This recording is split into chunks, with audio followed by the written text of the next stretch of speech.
Buenas tardes, profesor y compañeros. Antes de comenzar, les planteamos una pregunta. ¿Se han puesto a pensar qué ocurría en Roma cuando una persona contraía una deuda y luego la pagaba? ¿O qué sucedía si nunca llegaba a cumplir con esa obligación? Aunque parezca un tema propio de la antigüedad, muchas de las normas e instituciones que hoy forman parte de nuestro derecho tienen su origen en Roma. Las obligaciones, los contratos y las garantías que conocemos actualmente son el resultado de una evolución jurídica que comenzó hace más de 2000 años.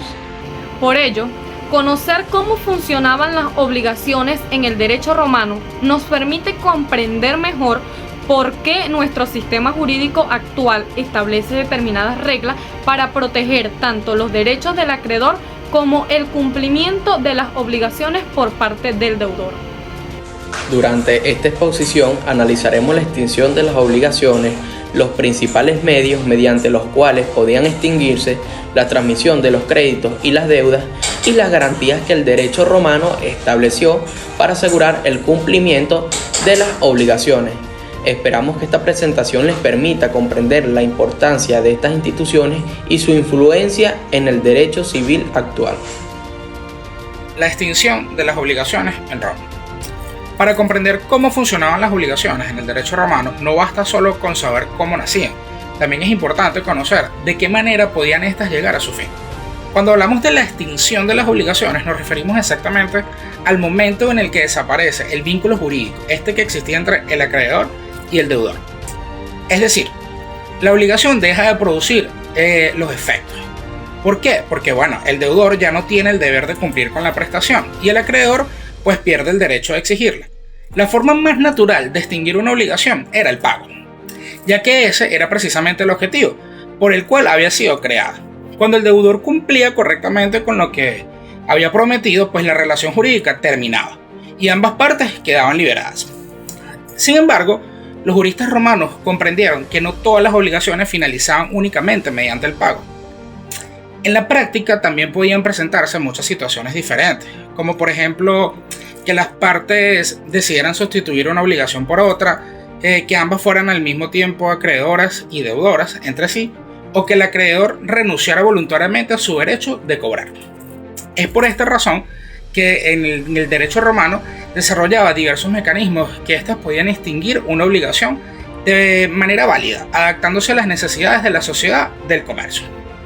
Desde nuestro punto de vista, esto demuestra que el derecho romano no era un sistema rígido, al contrario, iba evolucionando. ¿Esto para qué? Pues para ofrecer soluciones a los distintos conflictos. Estos conflictos que surgían entre las personas, buscando siempre mantener la seguridad jurídica en las relaciones entre los acreedores y los deudores. Ahora bien, después de entender qué significa la extinción de una obligación, surge otra pregunta importante. ¿Cuáles eran los medios que utilizaban los romanos? ¿Para qué? Para esa extinción. Y para desarrollar este punto, a continuación, queda mi compañera Hailey. Gracias, Yonder. Como ya vimos, una obligación podía extinguirse cuando desaparecía el vínculo jurídico entre el acreedor y el deudor. Ahora conoceremos los principales medios que utilizaba el derecho romano para que esto ocurriera. El primero y más importante era el pago, conocido por los romanos como solutio. Consistía en el cumplimiento exacto de la prestación debida. Cuando el deudor entregaba lo que había prometido, realizaba el servicio acordado o cumplía con la obligación en la forma establecida, la obligación quedaba extinguida. Este era el modo normal y más frecuente de finalizar una relación obligatoria. Otro medio era la novación, que consistía en sustituir una obligación anterior por una nueva. En este caso, la obligación original desaparecía y era reemplazada por otra con un contenido o condiciones diferentes. También existía la compensación, que ocurría cuando dos personas eran al mismo tiempo acreedoras y deudoras entre sí. En lugar de realizar dos pagos distintos, las deudas podían compensarse hasta el monto correspondiente, simplificando la relación entre las partes. Otro mecanismo era la confusión, que se producía cuando una misma persona reunía la calidad de acreedor y deudor de una misma obligación. Al no tener sentido que alguien se debiera a sí mismo, la obligación desaparecía. Finalmente, encontramos la remisión de la deuda, mediante la cual el acreedor renunciaba voluntariamente al exigir el cumplimiento de la obligación, liberando completamente al deudor. Muchos de estos mecanismos siguen presentes en nuestro derecho civil. Hoy en día continuamos utilizando figuras como el pago, la compensación o la novación para poner fin a obligaciones derivadas de contratos, préstamos y otras relaciones jurídicas. Esto demuestra la enorme influencia que el derecho romano sigue ejerciendo en nuestro sistema legal. Ahora bien, una vez que conocemos cómo podían extinguirse las obligaciones, surge una nueva interrogante. ¿Qué ocurría si antes de extinguirse cambiaba la persona del acreedor o del deudor? ¿Era posible transmitir esos derechos o esas obligaciones a otra persona? Precisamente este será el siguiente tema que desarrollará mi compañera Oriani: la transmisión de los créditos y las deudas. Gracias, Hailey. Bueno, después de conocer cómo podían extinguirse las obligaciones, surge una pregunta interesante. ¿Qué pasaba si el acreedor o el deudor cambiaban? ¿Era posible que otra persona asumiera esos derechos o esas obligaciones? Hoy en día nos parece algo muy normal. Por ejemplo, un banco puede vender una deuda a otra entidad financiera, o una persona puede asumir una obligación que antes correspondía a alguien más. Sin embargo, en el derecho romano esto no siempre fue posible. En sus primeros años, las obligaciones se consideraban un vínculo muy personal entre el acreedor y el deudor. Esto significaba que las relaciones jurídicas existían únicamente entre esas dos personas y por lo tanto no podían transmitirse liberalmente a terceros. Los romanos entendían que la confianza entre las partes era un elemento esencial de la obligación. Con el paso del tiempo, las necesidades del comercio y de la vida cotidiana hicieron que esas ideas evolucionaran a medida que las relaciones económicas se volvieran más complejas. También fue necesario permitir que en ciertos casos los derechos de crédito pudieran pasar a otra persona. Así apareció la cesión de crédito, mediante la cual el acreedor podía transferir su derecho de cobrar a un tercero. En otras palabras, cambiaba la persona que tenía el derecho de exigir el cumplimiento, pero la obligación del deudor seguía siendo la misma. Lo único que variaba era quién recibía el pago. En cambio, la transmisión de la deuda era mucho más limitada. Los juristas romanos entendían que el deudor no podía ser reemplazado tan fácilmente, porque el acreedor había depositado su confianza en una persona determinada. Por esa razón, para sustituir al deudor, normalmente era necesario contar con el consentimiento del acreedor, evitando que éste se viera obligado a aceptar a alguien que no ofreciera las mismas garantías de cumplimiento. Desde nuestro punto de vista, esta evolución demuestra que el derecho romano supo adaptarse a los cambios sociales y económicos de su época. Aunque al principio protegía el carácter personal de las obligaciones, más adelante comprendió que permitir la transmisión de ciertos derechos facilitaban el comercio y hacía más dinámicas las relaciones jurídicas. De hecho, muchas de estas figuras siguen presentes en el derecho actual.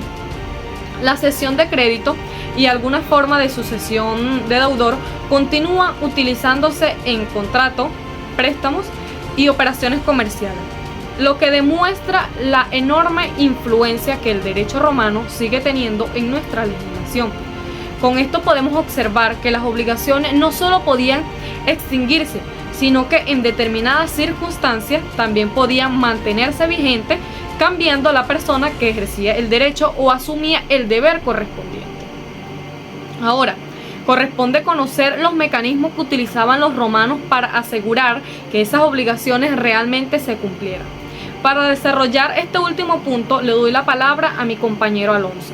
Muchas gracias, Oriani. Hasta este momento hemos visto cómo nacían las obligaciones, de qué manera podían extinguirse y en qué casos era posible transmitir los créditos o las deudas. Sin embargo, todavía quedaba un problema por resolver. ¿Qué sucedía si el deudor simplemente no cumplía con lo que había prometido? Para responder a esa situación, el derecho romano desarrolló las garantías de las obligaciones, cuyo objetivo era ofrecer mayor seguridad al acreedor y aumentar las posibilidades de que la obligación realmente se cumpliera. En otras palabras, las garantías funcionaban como un respaldo si el deudor no pagaba o no cumplía con lo pactado. El acreedor contaba con mecanismos que protegían su derecho y le permitían reclamar el cumplimiento de la obligación. Estas garantías podían ser personales o reales. Las garantías personales consistían en la intervención de otra persona que asumía el compromiso de responder por la deuda si el deudor principal no lo hacía. El ejemplo más conocido es la fianza, donde un fiador se comprometía a cumplir con la obligación en caso de incumplimiento. Esto generaba mayor confianza entre las partes, ya que el acreedor tenía una persona adicional que respaldaba el pago. En cuanto a las garantías reales, estas recaían sobre un bien en específico. Una de ellas era la prenda, que consistía en entregar un bien o inmueble como garantía de una deuda. Si el deudor incumplía, ese bien podía utilizarse para satisfacer el crédito. Otra garantía muy importante fue la hipoteca, que permitía afectar un bien, generalmente un inmueble, como respaldo de la obligación, pero con una diferencia importante: el deudor podía seguir utilizando ese bien mientras cumpliera con lo acordado. Si finalmente no pagaba, el acreedor tenía el derecho de hacer efectiva la garantía. Lo interesante es que estas figuras no desaparecieron con el derecho romano. Al contrario a esto, fueron evolucionando y hoy siguen presentes en nuestros códigos civiles y en muchas operaciones que realizamos diariamente. Cuando una persona solicita un préstamo hipotecario para comprar una vivienda, presenta un fiador para respaldar una obligación. Está utilizando instituciones que tienen su origen en Roma. Desde nuestro punto de vista, esto demuestra que los juristas romanos comprendieron que no bastaba solamente con crear obligaciones. También era necesario ofrecer mecanismos que generaran mucha confianza y seguridad entre quienes celebraban dicho acuerdo. Sin esas garantías, muchas personas probablemente no habrían estado dispuestas a prestar dinero, vender bienes o simplemente celebrar contratos por el riesgo de no recuperar lo que les correspondía. En conclusión a esto, las garantías de las obligaciones fueron una herramienta fundamental para fortalecer las relaciones jurídicas y comerciales, ya que brindaban protección al acreedor sin dejar de reconocer los derechos del deudor. Esa búsqueda de equilibrio explica por qué estas instituciones siguen siendo tan importantes en la actualidad. Con esto finalizamos el desarrollo de nuestro tema y damos paso a la conclusión de esta exposición. Después de analizar estos temas, podemos concluir que el derecho romano no solo representa una etapa importante de la historia, sino que también constituye la base de muchas instituciones jurídicas que siguen vigentes en la actualidad. Conceptos como las obligaciones, su extinción, la transmisión de créditos y las garantías han evolucionado con el tiempo, pero mantienen principios que nacieron en Roma. Estudiar estas instituciones nos permite comprender que el derecho no surge de manera improvisada, sino que cada norma que hoy aplicamos tiene un proceso, una formación y responde a la necesidad de resolver los problemas que se enfrentan en la sociedad en cada época distinta. Como futuros profesionales del derecho, conocer todos estos antecedentes nos ayuda a entender el origen de muchas figuras jurídicas, estas las cuales utilizaremos en nuestra vida profesional. Más allá de memorizar conceptos, lo que realmente importa es reconocer cómo todas estas ideas continúan influyendo en nuestro sistema legal y en la forma en la que se administran la justicia y las relaciones entre las personas.